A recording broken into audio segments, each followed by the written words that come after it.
सरस्वतीं व्यासं ततो जयमुदीरयेत्। ॐ नमो भगवते वासुदेवाय। ॐ नमः पितामहाय। ॐ नमः प्रजापतिवः। ॐ नमः कृष्णद्वैपायनाय। ॐ नमः सर्वविघ्नविनायकाय। ॐ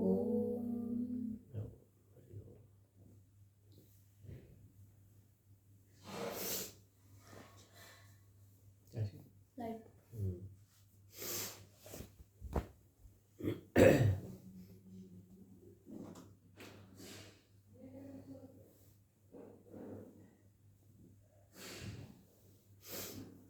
कल का जो विषय था वो क्या था, याद है?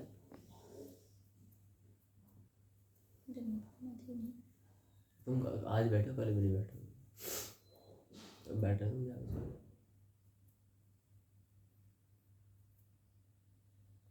कल क्या पढ़ाया?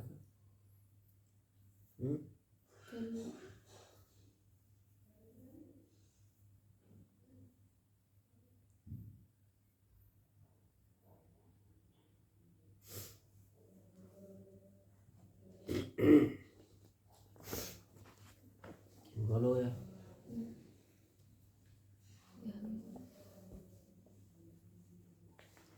एग्जाम होगा सर।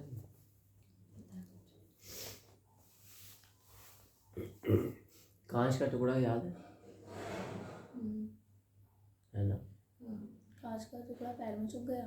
हाँ, मतलब कि भगवान की भक्ति करने दुख मिलते हैं। दुख मिलते हैं, तो वो किस तरीके से देते हैं? अगर कोई भक्त होता है तो बड़े दुख को वो छोटे समय में कैसे देते हैं, समझाया था।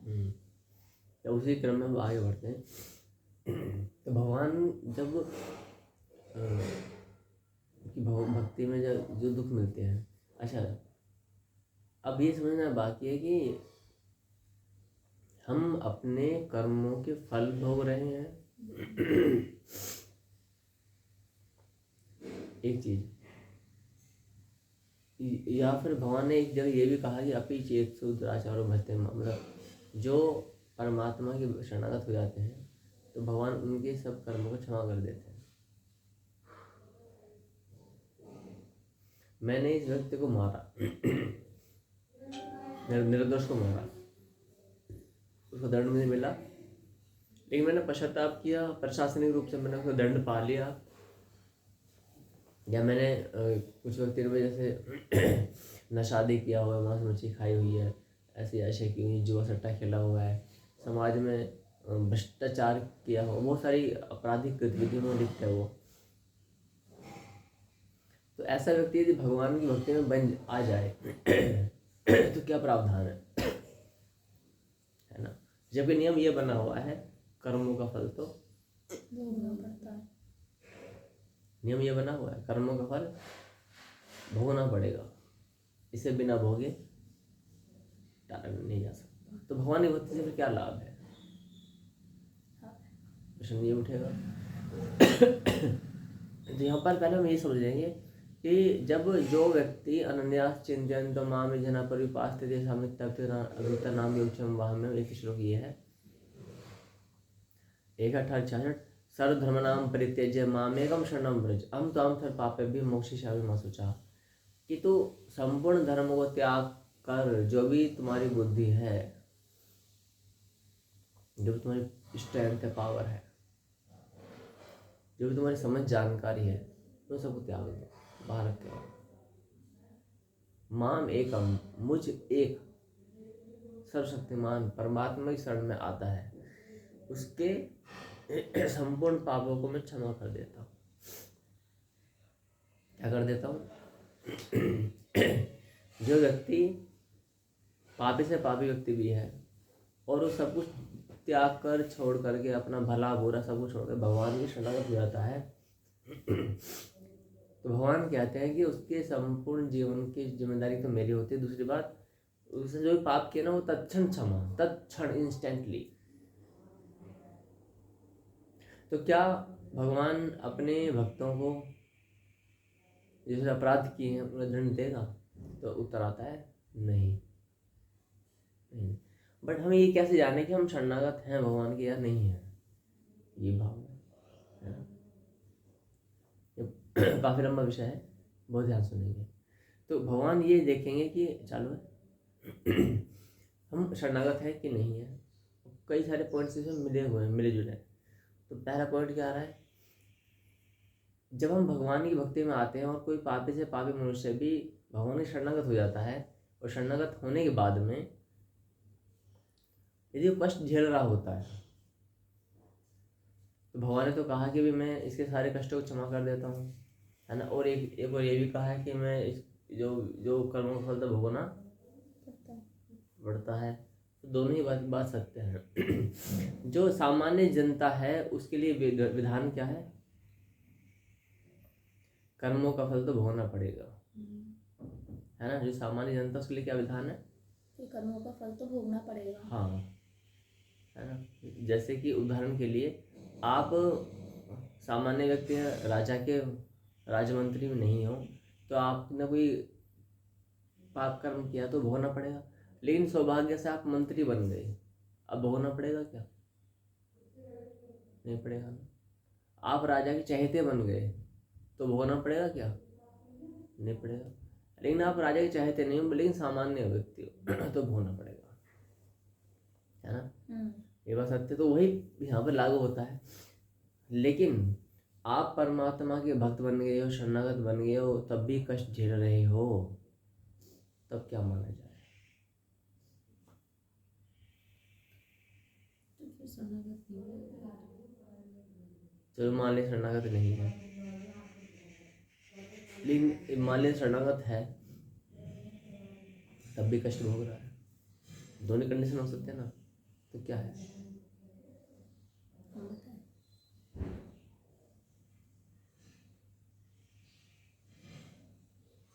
उसमें प्रारब्ध के जो कर्म है वो तो भगवान क्षमा कर देते हैं। जब यदि कोई व्यक्ति पूर्ण रूपेण भगवान की शरणागत हो जाता है, अपना मन वचन कर्म धन मन बुद्धि अहंकार जो भी है सबको भगवान 11 की 11 इंद्रियां, 5 कर्मेंद्रियां, 5 ज्ञानेंद्रियां, 10 हो गई, 1 मन, 1 बुद्धि, 12 की 12 तत्वों को भगवान में लगा देता है तो शरणागत हो गया। अब वो अपने को बेच चुका है, सिंपल भाषा में क्या है, अब वो बिक चुका है ना, भगवान को हो चुका है वो। लेकिन बड़े बड़े भक्त भी कष्ट झेलते हैं। भगवान तो वैसे भी जो भक्ति करते हैं तो भगवान तो दुख देते ही हैं। गुरुदेव 2 रीजन है इसके, कि हमें जन्म मृत्यु के काल चक्र में दोबारा नहीं पड़ना है, भगवान ऐसे कष्ट देते हैं। दूसरा भगवान लीला देते हैं, लीला करते हैं भक्तों के साथ। जो पहले वाला गलत हो, वो तो सामान्य मनुष्य के लिए है ना। भगवान तो अपने भक्तों के साथ लीला करते हैं, लीला करते हैं। लेकिन अब हम माने थे, मैं कल मच्छी खाता था, मुर्गा खाता था, और आज मैं त्याग करके भगवान का भक्त बन गया। क्या बन गया, भगवान के भक्त बन गया। वो जलाने मोमबत्ती, मैं भगवान का भक्त बन गया।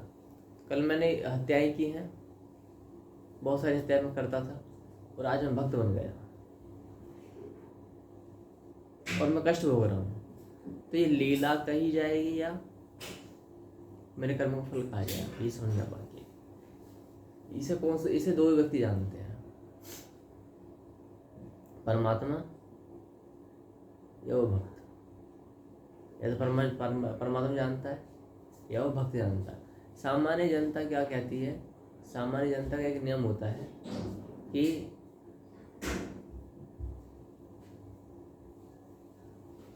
सामान्य जनता क्या नियम होता है, तो सिंपल सा नियम, छोटा था, जी हम तो भगवान की भक्ति में हैं, अब तो हमारे साथ लीला चल रही है। वो लीला नहीं होती है। लीला है या नहीं है इससे कैसे पता चलेगा, क्या बार बार मत छेड़ा करो, ये मूर्खता होती है ना। अब तुम 1 घंटा चले तो 1 घंटा 10 बार इसको छेड़ो तो ध्यान से सबको हो जाएगा। वहाँ से नहीं होता, काशी राम में एक बार लग गया तो लग गया, क्यों छेड़ा गया, तो पहले यानी पहले खराब थी सब चीज़, तो फिर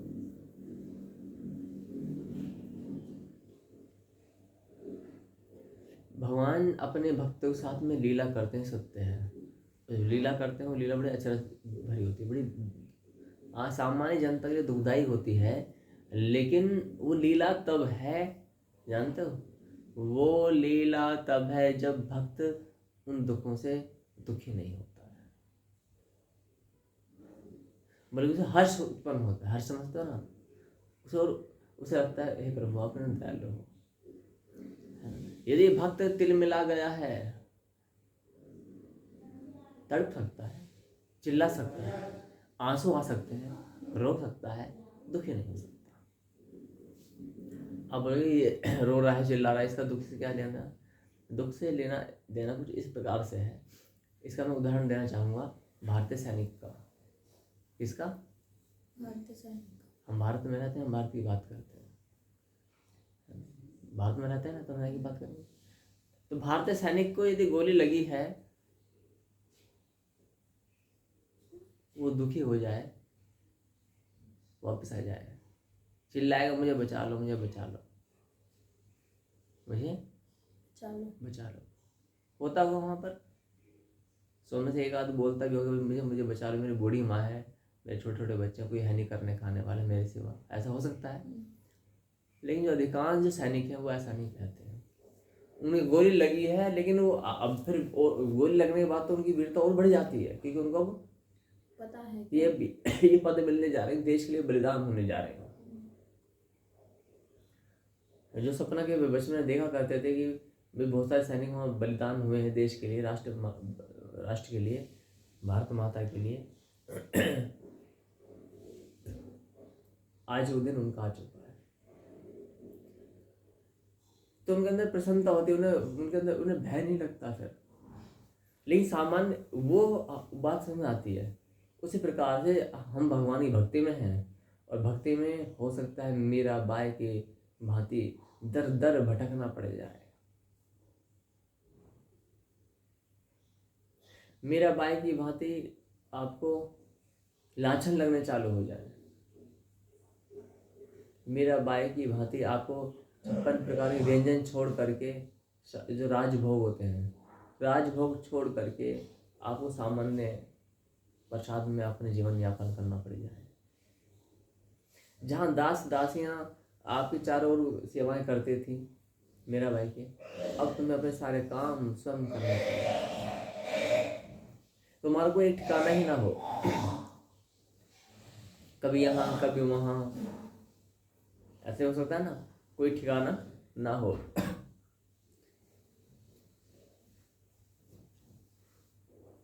तो इसका मतलब भगवान लीला कर रहे हैं और तुमने उसका आनंद ले रहे हो। वो लीलाएं क्यों की जाती हैं? भगवान अपने भक्तों को इस प्रकार की लीलाओं के माध्यम से महान सिद्ध कर देता है। क्या करता है? महान सिद्ध कर देता है। यदि किसी भक्त पर कष्ट ना आए, संकट ना पड़े, या कोई भी व्यक्ति संसार में है उस पर कोई कष्ट ही ना आए, संकट ना आए, तो उसे वो महान माना जाएगा क्या? अब मोदी जी को बोल दे, मोदी जी क्या है, कारण क्या है, मोदी उनके पिताजी चाय का काम करते थे, है ना, इसलिए तो लोग उनको प्राउड करते हैं भी हाँ एक चाय बेचने वाला क्या से क्या बन गया। योगी जी हैं, एक सामान्य से परिवार से हैं। स्वामी रामदेव हैं, एक सामान्य से परिवार से हैं। लेकिन जो बड़े बड़े परिवारों से हैं, जिनको अपनी बुद्धि का अहम है, जिनको अपने पैसे का अहम है, जिनको अपनी प्रतिष्ठाओं का अहम है, वो क्या कर रहे हैं? कुछ सिवाय 2-3 लाख की नौकरी के अतिरिक्त कुछ नहीं कर पा रहे। तो परमात्मा सामान्य व्यक्ति अपने कर्मों का फल भोगता है। परमात्मा का शरणागत भक्त कभी फल नहीं भोगता है। वो लीलाएं की जाती हैं, भगवान के द्वारा लीलाएं की जाती हैं।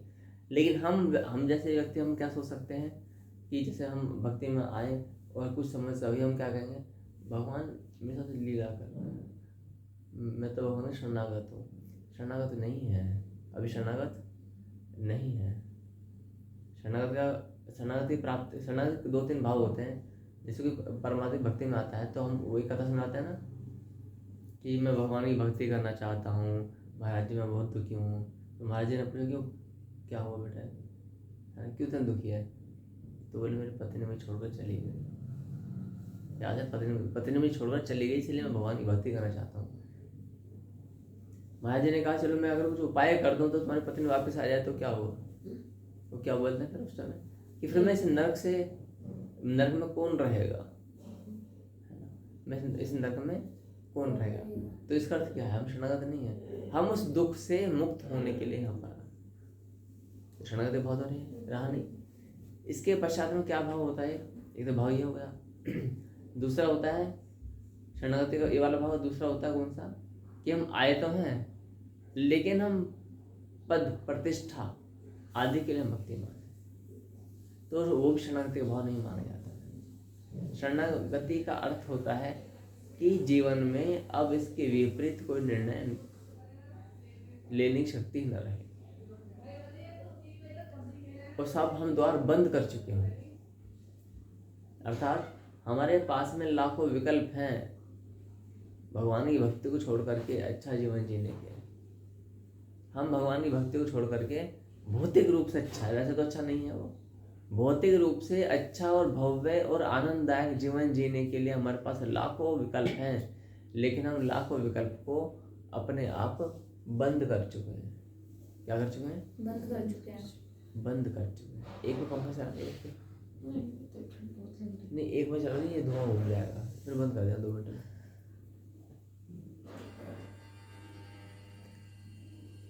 ये हो गया। अब आता है शरणागति हम कैसे करते हैं। अच्छा, अभी ये वाली बात नहीं बताएंगे, शरणागति बात बाद में आएगा। तो परमात्मा अपने भक्तों के कष्टों को क्या है कर दो,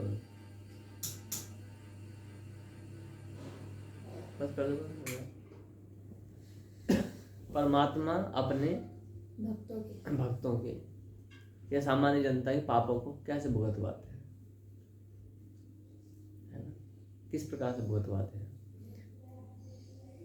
हम ये कहते हैं कि भगवान की भक्ति में आएंगे तो कष्ट भोगना पड़ेगा, है ना? तो फिर परमात्मा की भक्ति क्यों करें जब भोगना है? तो क्यों फिर हम भगवान की भक्ति करें? जैसे शूली पे चढ़ने वाले व्यक्ति को महाराज जी को भक्ति करते करते कांच तो लगा ना पाँव में, तो उन्होंने कष्ट भोगा, है ना? तो अब आज हम समझेंगे कि परमात्मा की भक्ति में वो जो कष्ट है, वो जो संकट है, वो कैसे कैसे भोगना पड़ता है। जब हम भगवान की भक्ति में आते हैं तो मान लेते हैं किसी को 100 डंडे पड़ने हैं पुलिस के। कितने? 100 डंडे। एक डंडे में मन से तिल मिला जाता है, 100 में तो क्या हाल होगा। कोड़े पड़ने हैं। पहला ऑप्शन होता है, हो सकता है परमात्मा की भक्ति से वो व्यक्ति 100 की बजाय 100 कोड़े पड़ने हैं और 5 लाख का दंड लगना है, ऐसा मान सकते हैं। 5 लाख का क्या लगेगा? दंड लगेगा, पेनल्टी। तो हो सकता है परमात्मा की भक्ति करने से उसे 50 कोड़े लगे और 2.5 लाख का दंड पड़ जाए। तो पहले से अच्छा है या बुरा है? पहले से अच्छा है। पहले से अच्छा हुआ। दूसरा ऑप्शन, पहले यानी क्या हो सकता है? सजा, दंड है वो कम हो सकता है। दूसरा क्या हो सकता है? क्षमा भी हो सकती है। भगवान की इच्छा कि वो भाई मेरा भक्त है, इसे सब क्षमा कर दो। रहा विधान दंड का, तो मैं भोग लूंगा इसके बस बदले। भगवान इतने दयालु भी हैं, वो अपना बोले ठीक है, मैं इसका जो भी इसका प्रायश्चित है या जो भी इसका दंड वंड है, मैं भोग सकता हूँ। 2 हो गए। तीसरा क्या हो सकता है? भगवान पोस्टपोन कर दे, बड़े चालू हैं। भगवान कौन है? चालू। माया रानी को बोलेंगे, माया हाँ जी, इसको दंड है ना, इसको अभी मत देना। कब देना? 2 साल बाद, 90 साल बाद देना। उदाहरण के लिए किसी व्यक्ति की टांगें टूट रही है दोनों, 5-10 साल की अवस्था में। कितने? 10 साल। 10 साल की अवस्था में दोनों टांगें टूट जाएं वो अच्छा है, 90 साल की अवस्था में दोनों टांगें टूट जाएं वो अच्छा है? 90 साल की अवस्था में। क्यों? साल में तो वैसे भी नहीं कटा रहा है, अभी के अकॉर्डिंग वो ज़्यादा ठीक है कि अभी ये ज़्यादा मतलब भाग पोस्टपोन कर दिया भगवान ने, क्या कर दिया, पोस्टपोन कर दिया। आगे ट्रांसफर कर दिया। हो सकता है उसकी नब्बे 91 साल की उसकी आयु हो, अगले वर्ष से हार्ट अटैक आ जाए, लोग बोलेंगे वो टांग टूट गई थी इसलिए हार्ट अटैक आ गया। ऐसा नहीं है, लेकिन उसको पूरे जीवन बच गया। तो भगवान ने क्या किया उस दंड को। और अच्छा, पोस्टपोन करते करते अनेकों बार ऐसा भी होता है कि इसकी मृत्यु कैसे होगी, पानी में, इसे मृत्यु नहीं, इसे पानी में डूबना है। सिद्धांत क्या है, पानी में डूबना। तो परमात्मा अपने भक्तों को क्या करते हैं भी, ठीक है से इसे ना मनुष्य रूप में तो इसने भक्ति बहुत अच्छी करी है, लेकिन डूबना तो पड़ेगा इसे। तो भगवान क्या करते हैं, 2 घंटे का जीवन देंगे। कितने घंटे का, 2 घंटे का। यानी पूरा जीवन, जो पूरा साइकिल 2 घंटे का होता है, उसमें क्या बना दिया, कोई ऐसी मछली, कोई ऐसा पानी का कीड़ा बना दिया, वो 2 घंटे में जन्म लेगा, जब बड़ा होगा और मर जाएगा, डूब गया पानी में। मछली क्या होती है, पानी डूब रहती है। तो परमात्मा अपने भक्तों के लिए जो बेटर हो सकता है वो करते हैं। दूसरा और क्या हो सकता है, इसमें ये भी संभावना हो सकती है कि भगवान अपने भक्तों के पाप कर्मों को ना तो पोस्टपोन करेंगे, ना 50% करेंगे, ना क्षमा करेंगे, है ना। ये तो था सपन की अवस्था में भुगतवा देते हैं। कैसे, सपन की अवस्था आपने देखा होगा। लेकिन भक्तों के लिए प्रक्रियाएं अलग है, सामान्य जनता के लिए अलग है। ये शरणागत के लिए प्रक्रिया है। जब भगवान की भक्ति में आते हैं तो सपना देखते हैं कि मुझे पुलिस पकड़ के ले गई, कोड़े मारे 100 और 5 लाख की पेनल्टी लगा दी, ये सब कुछ हुआ, है ना। तो बहुत सारे ऐसी चीज़ें देखते हैं, भयभीत भी हो जाते हैं। इसका अर्थ क्या हो सकता है, हालांकि हम सपनों पर विश्वास नहीं करते हैं, फिर भी ये भी हो सकता है कि परमात्मा ने अपने उस भक्त को ही पाप कर्मों को कहाँ भुगतवा दिया, सपन में से।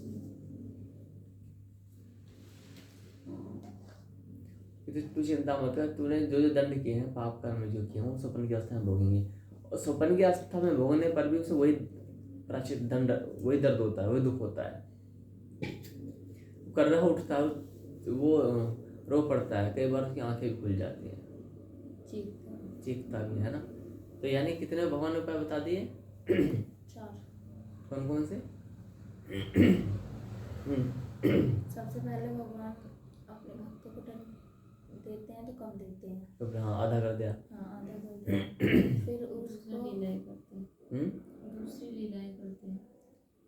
लीलाएं नहीं, लीलाएं तो अलग, लीलाएं तो क्षमा ही कर दिया, वो तो वही जो शरणागत हो, क्षमा कर देते हैं। फिर पोस्टपोन कर देते हैं, तीसरा पोस्टपोन का हो तो जाता आगे है। बढ़ा देते हैं। फिर सपने में देते हैं, सपने में 4 हो गए। 4 हो गए। और क्या हो सकता है,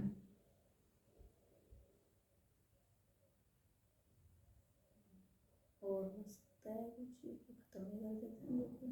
तो हो गया, क्षमा कर दिया। और हाँ, एक ये भी तो था कि भगवान अपने ऊपर ले लेते हैं। अभी आपने बताया था ना कि क्षमा में तो हो गया। अच्छा, ये क्षमा में आ गया।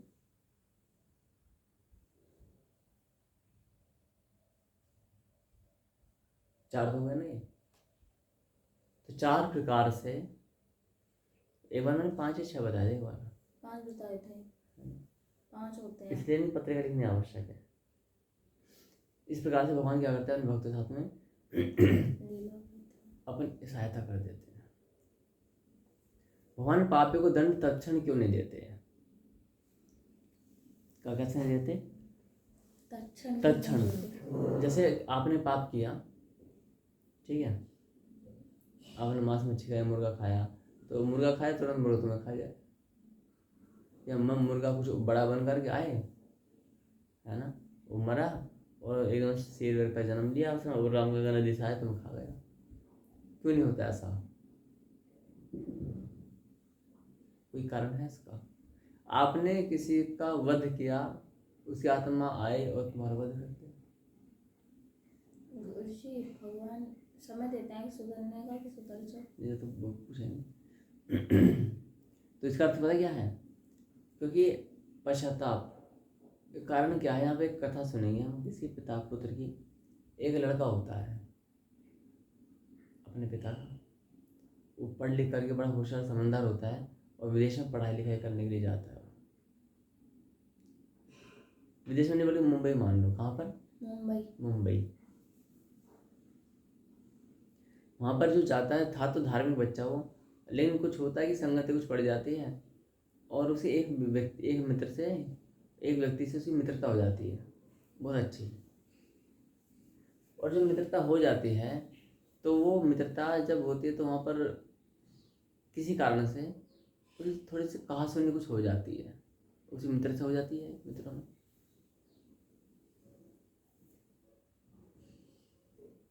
वो कुछ पत्थर उठाता है और गुस्से में उसको मार देता है। किसको? मित्र को। किसको मारता है? जो उसके साथ मित्र को। वो इंस्टेंट मर जाता है, पत्थर सटीक लगता है सिर पे, वो मर जाता है इंस्टेंट। और उसे पता था ये है तो मेरा मित्र, लेकिन इससे लड़ाई हो गई है। और वो बच्चा धार्मिक था, पहले ही इंटेलिजेंट था। अब बच्चे को दुख होता है कि ये मर गया है और इसके घर में करने वाला कोई नहीं है। एक बूढ़ी माँ है, अंधी है, आंखें नहीं है उसकी। तो अब क्या किया जाए? बड़ा रोता है, उसके शव के पास बैठ करके अंतिम संस्कार कर देता है। और जब अंतिम संस्कार कर देता है तो अपने घर पर चिट्ठी भेजता है, कोई चिट्ठी भेजता है। लेकिन उसके पिता भी सम्मानित होते हैं। क्या होते हैं? सम्मानित होते हैं। तो वो चिट्ठी भेजने से पहले उसके पिता को सूचना मिल जाती है कि मेरे पुत्र ने किसी लड़के को मार दिया है, गरीब के बच्चे को। भिखारन थी वो स्कॉलरशिप के माध्यम से लड़का पढ़ लिख के आगे बढ़ रहा होता है। अच्छा, उसके जो पिताजी होते हैं वो क्या करते थे, गांव में बड़े बड़े गांव में जाकर पंचायत करते थे और न्याय क्या करते थे। पहले के समय न्याय कौन करते थे? 5 प्रकार की पंचायत, 5 प्रकार के 5 व्यक्ति बैठ के वो न्याय करते थे और पंचों ने जो बोल दिया डिक्लेयर है, फाइनल है वो। पहले जब ऐसा हुआ करता था, ऐसे 250-300 साल पहले राजा भी हुआ करते थे और पंचायत भी हुआ करते थे।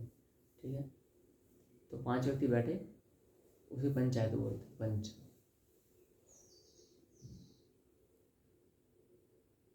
तो उनके पिताजी ने जो न्याय किसी को दिया वो पूरा होता था। और इस तरह घटनाओं में एक ही दंड सुनाया जाता था कि मृत्यु का बदला मृत्यु। इसने इसको मारा, इसको मरना पड़ेगा। तो इसका अर्थ क्या हुआ? इस न्याय के अनुसार उसका जो बेटा वो मरेगा, बचेगा?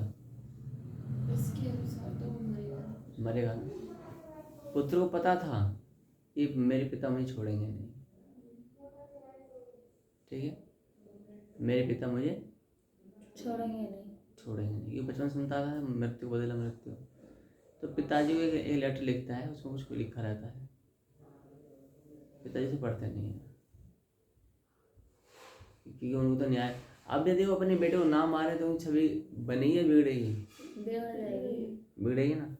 फिर क्या होता है, तो उन्होंने निर्णय लिया, मैंने लगभग 40 वर्ष से न्याय किया है और न जाने मैंने कितने लोगों को मृत्यु दंड दिया है। आज मेरे पुत्र की ये कर्म किए हैं तो इसे भी मृत्यु दंड यही होगा। आज इसलिए हमने प्रातः काल समय चुना है। ये भी हमारे पता है ना क्या है, शाम को समय सुनते हैं ना, तो हमारे मुख्य समासों में बाधाएं आती थी। तो अब क्या होता है,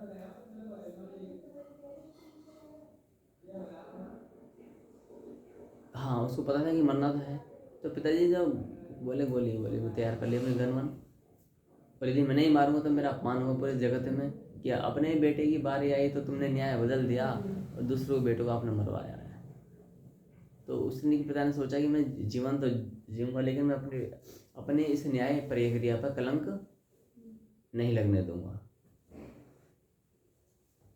तो वो प्रतीक्षा करते कैसे पुत्र आए और ऑन द स्पॉट पुत्र को लगा कि पिता ने वो लेटर पढ़ लिया होगा, वो पढ़ा नहीं था। उसकी माँ रोती थी कि मेरे बेटे को मार दिया जाए, बट कुछ बोल नहीं सकती थी। एक लेटर, वही उस लेटर की दूसरी फोटोकॉपी उसकी पॉकेट में भी थी, बेटे की। बेटा आता है घर पर,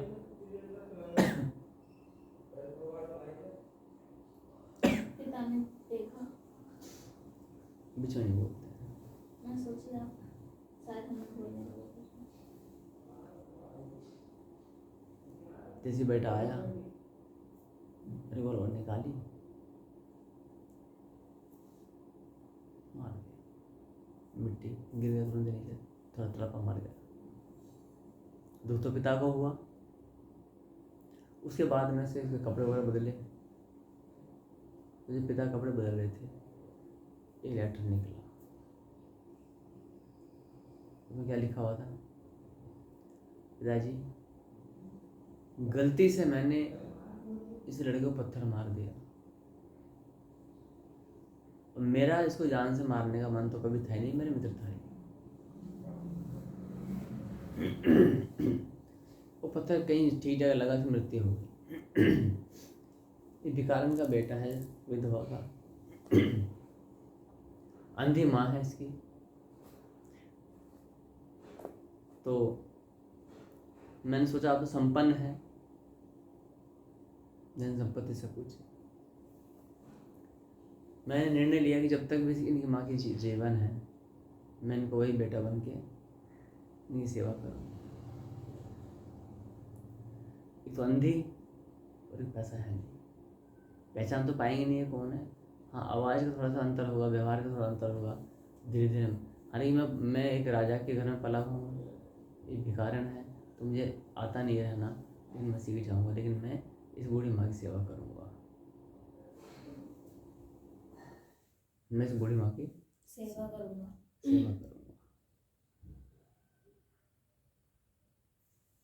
तो मैं जानता हूँ जो मैंने दंड किया है मुझे मृत्यु दंड मिलेगा, लेकिन मृत्यु दंड मिलने से इस बूढ़ी माँ का सहारा सदा के लिए समाप्त हो जाएगा। मैंने ही मारा है तो मैं ही सेवा करूँगा। और वैसे आप चाहे तो मुझे मार सकते हैं, मैं अपने बचने के लिए कभी कुछ नहीं करूँगा, लेकिन मुझे मारने से पहले उस बूढ़ी माँ के लिए सहारा क्या तुम बन सकोगे या किसी को बना सकोगे? जो बिना पैसे लिए काम करे, निस्वार्थ भाव से काम करे। जब लेटर पढ़ा तो अर्चना शादी बताओ उसके पिता पर उसे अच्छा लगा होगा, बुरा लगा होगा, हंसा होगा या रोया होगा? क्यों? क्योंकि उसने लिखा है ना उसमें कि मेरा उनके बेटे के जाने के बाद उन्होंने सबसे मेन तो ये लिखा है कि उससे गलती से हुआ था, उसको मारने का कोई भाव नहीं था। फिर दूसरी चीज़, जहाँ उनका बेटा था जो अपने माता पिता की मदद कर सकता था, वो तैयार था करने के लिए।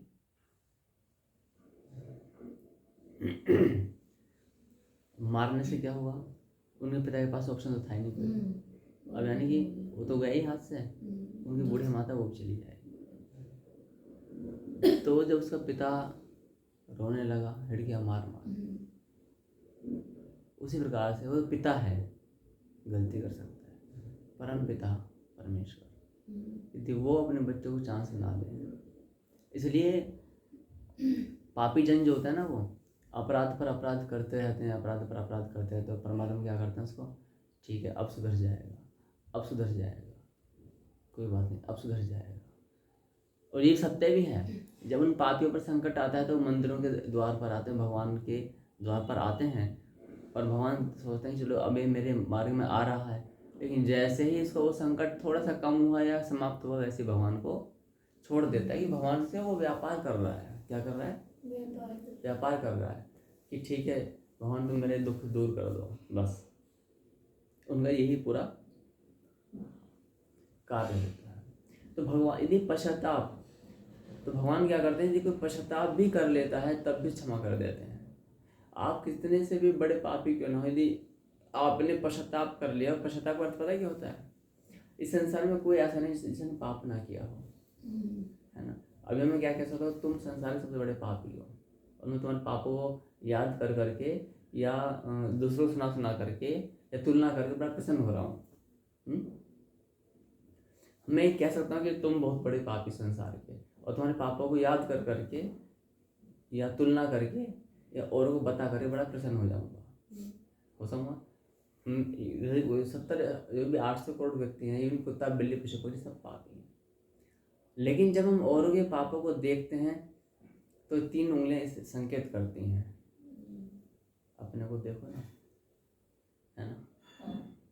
हम कहेंगे अब तुम पापी हो, अब तो कोई उंगली मुझे नहीं कह रही है, लेकिन ये बताइए इसकी जड़ी गंदी है पूरी। 3 उंगली तो इशारा कर रही हैं, और अब क्या है, पूरी जड़ी दूषित है,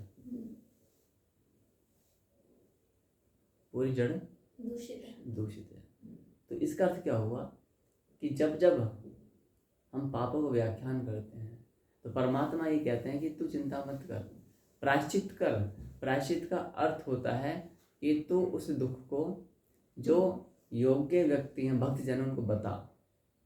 पापों को बखान करना चाहिए किसके सामने? परमात्मा के सामने। परमात्मा के सामने। परमात्मा क्या करें? भक्तों के सामने। हाँ, किसके? परमात्मा के भक्तों के सामने। साधु संतों के सामने तुम जितना व्याख्यान करोगे उतना तुम्हारा पाप खत्म हो जाएगा, समाप्त होता हो जाएगा।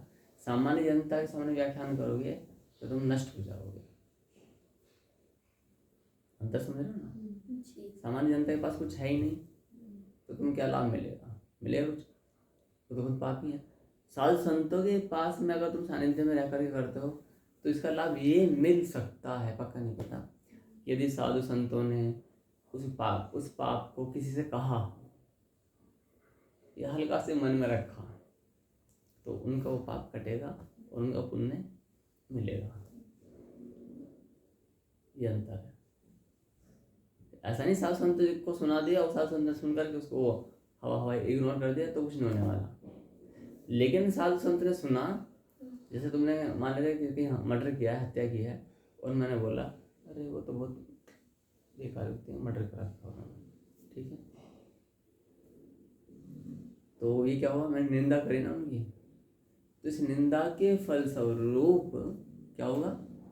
उसका पाप कटेगा, उसका पाप कटना चालू हो जाएगा। इससे संबंधित कथा भी आती है एक राजा की। वो थे कि एक, मैं संक्षेप बता रहा हूँ, एक ऋषि होते हैं, बचपन में हमने कभी सुनी थी कथा, तो लीद की कथा होती है।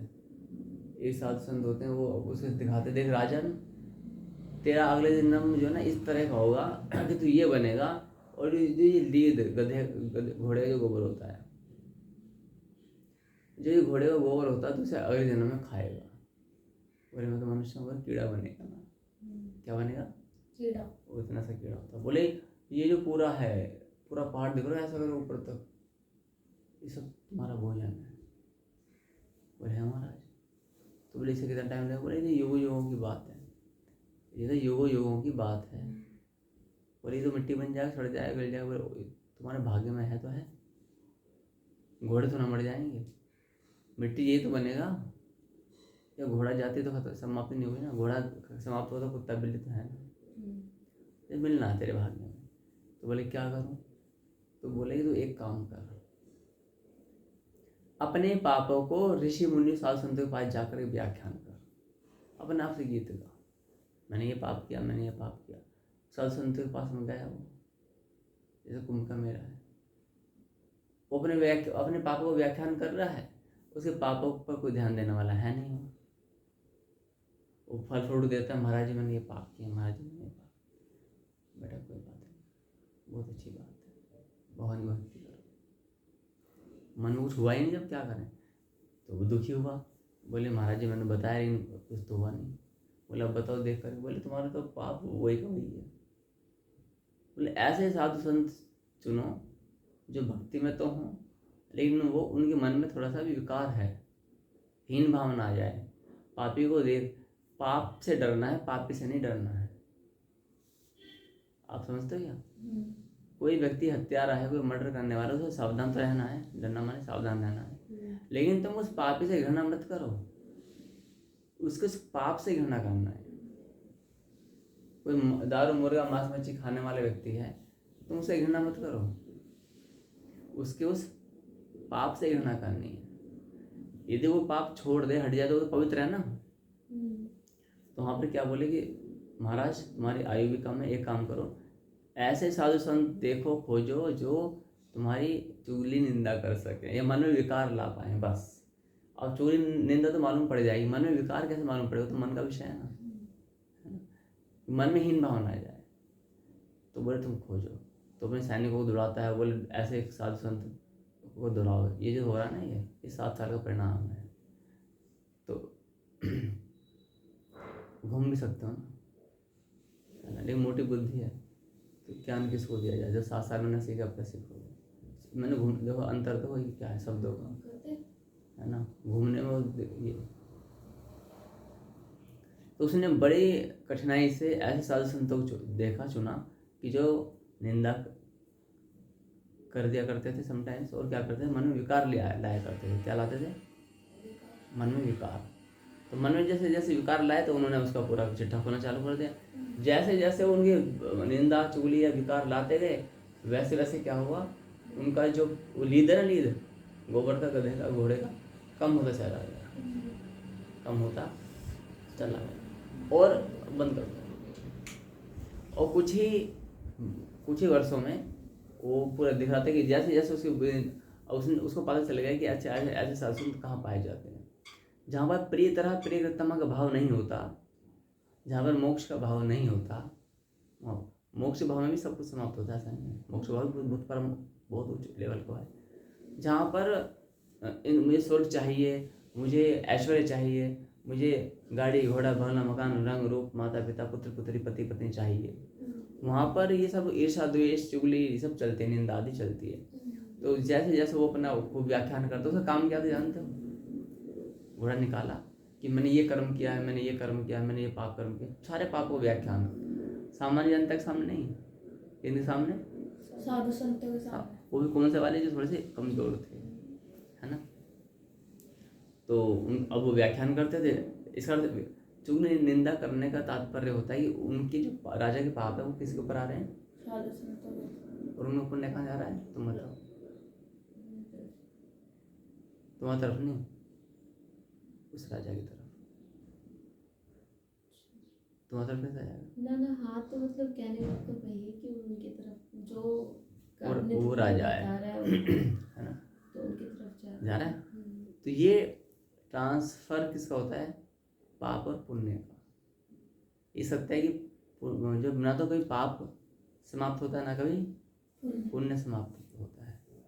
जो कर्म है वो सदा रहता है। ये जो तुम पढ़ते ना, E = mc², है ना, तो मैंने ऊर्जा कभी नष्ट नहीं होती है। तो ये वही है, कर्म कभी नष्ट नहीं होता है। तो इनकी एक साइट है, वहाँ पर लिखा है इन्होंने कि इन साइंटिस्टों ने जो पूरा संस्कृत के इक्वेशंस को एज इट इज इंग्लिश में लिखा हुआ है, लिटिल बिट चेंज होगा। तो वहाँ पर क्या हुआ, फिर अंत में थोड़ा सा जो 50 या 10 ग्राम कुछ बचा, तो महाराज ये बचा हुआ क्या करूँ? बोले ये तेरे पापों का बीज है। तो बोले क्या कर, एक काम कर, जा उठा के ले आ, छोटी सी गोबर बचा होगा, गोबर, बोले से अपना आप चबा के खा जा।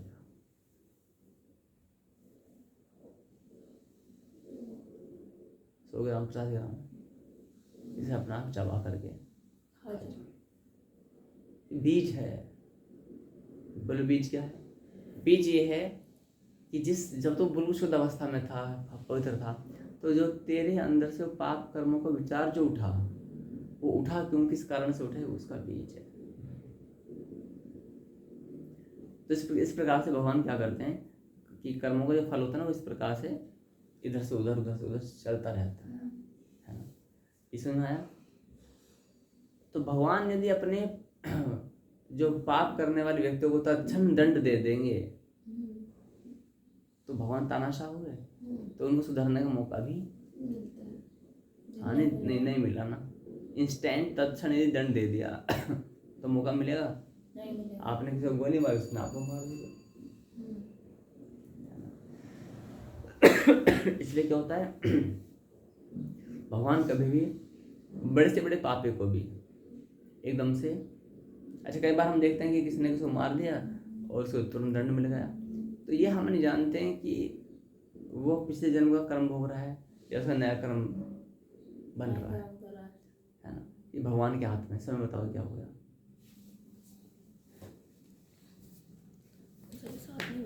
4 मिनट। यहाँ पर हम यानी कर्मों का जो विधान है हम उसे समझ रहे हैं, है ना। इसके बाद में हम कहाँ पर आते हैं कि हमने भगवान को देखा नहीं और मानते भी नहीं। ये बड़ा अच्छा विषय है। इस विषय को आज नहीं लेंगे, कल लेंगे, ठीक है। हमने भगवान को देखा। प्रश्न एक आता है मन में, प्रश्न ये आता है कि कभी जब पाप पुण्य खत्म ही नहीं होते तो भगवान कहता है तो हम पुण्य के लिए भी धरती पर आते हो, उसे भोगने के लिए, और पाप भोगने के लिए भी धरती पर आते हो, तो ऐसे तो कभी प्रिय तरह बन ही नहीं पाएंगे। विषय आता है आगे कि भगवान 3 प्रकार के कर्म होते हैं, कर्म, विकर्म, अकर्म। यदि तुम अच्छे कर्म करोगे, है ना, सुख शांति के लिए कर्म करोगे, देखो तुम अपना उद्देश्य देखो, तुम्हारा उद्देश्य क्या है कि भगवान भी सुख शांति दो, मेरे घर परिवार में सब ठीक रहें। नहीं। सामान्य व्यक्ति तो अपने घर में जाके पूछो यही होगा, यही होता है, ठीक है। तो जिसको अपनी सुख शांति चाहिए तो उसका तो आप यानी तुम सुख शांति के लिए कर रहे हो तो मिल जाएगी सुख शांति। अब तुमने सुख शांति के लिए बचपन से ले बुढ़ापे तक काम किया, तुम्हारा पुण्य इकट्ठा होया, अगला जन्म होगा तुम्हें सुख शांति वाले जीवन मिल जाएगा। बस है नहीं। लेकिन एक व्यक्ति ऐसा है जो केवल आप अच्छा कर्म करोगे उसका फल मिलेगा, बुरा कर्म करोगे उसका फल मिलेगा। लेकिन एक होता है कि आप कर्म ही नहीं कर रहे हो। कैसे? उदाहरण के लिए आपने किसी को मार दिया, आपको दंड मिलेगा ना। आपने प्रशासन की आज्ञा से युद्ध क्षेत्र में मार दिया,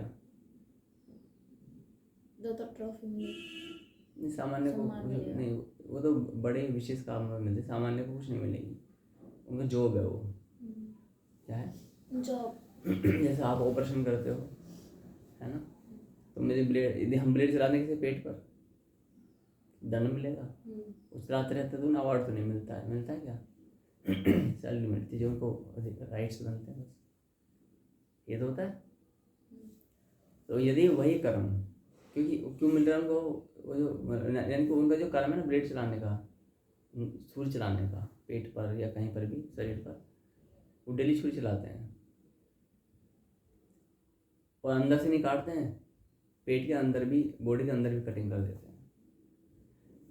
हम करेंगे तो क्या हो जाएगा, अपराध बन जाएगा, है ना। वो करेंगे तो ना तो उनको बस हाँ जीवन जीने रहे, क्या मिलता है, जो भी सैलरी वेतन जो मिलता है वो मिलता है, भाई कोई अवार्ड तो मिलने वाला है ना। उसी प्रकार से कारण क्या है, वो अपने अधिकारी के अंतर्गत कार्य कर रहे हैं, अधिकारी के अंतर्गत कार्य कर रहे हैं। तो इसलिए अपने परम गुरु के दिशा निर्देशन में जब भगवान के लिए काम करते हैं, केवल और केवल भगवान के लिए, तो उसमें क्या होता है, ना तो पुण्य माना जाता है ना पाप माना जाता है। तुम यदि भगवान के लिए पूरे धरती के लोगों को मार भी दोगे धर्म के लिए तो कोई पाप नहीं लगेगा, लिखा है भगवद्गीता में आता है। तो तुम अपने लिए जब तुम करते हो, तुम बोलते हम समाज के लिए कर रहे हैं, हम राष्ट्र के लिए कर रहे हैं, उसका पुण्य और पाप होता है।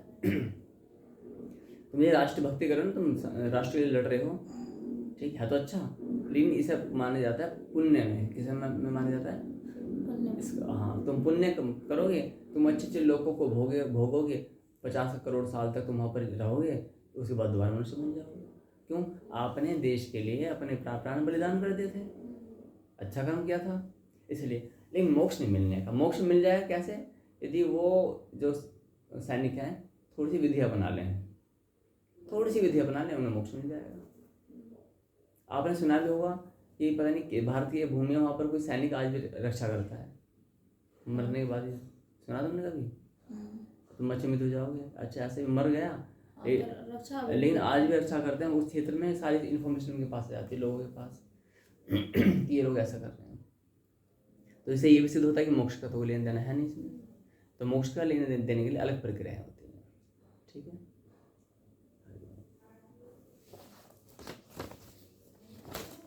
बच्चे अभी इसमें तो 10 मिनट रह गए हैं।